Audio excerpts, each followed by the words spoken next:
Olen Eeva-Liisa Nieminen, tuusulalainen kunnanvaltuutettu ja myöskin EU:n alueiden komitean varajäsen.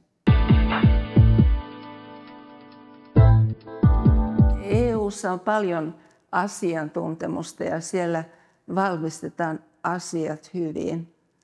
Ja kun EU on monien maiden yhteenliittymä, siellä on maita, joilla on hyvin erilainen kulttuuri ja luonnonolosuhteet ja historia.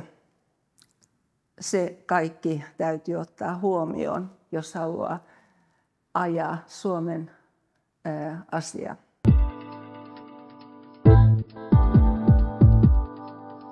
On helppo ajatella, että joku muu tekee päätökset puolestasi ja sitten valittaa ikäviä päätöksiä.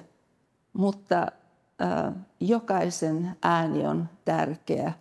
Juuri sinä voit vaikuttaa siihen, että tuot esille niitä asioita, jotka ovat sinulle tärkeitä ja myöskin edistää EU:n tavoitteita.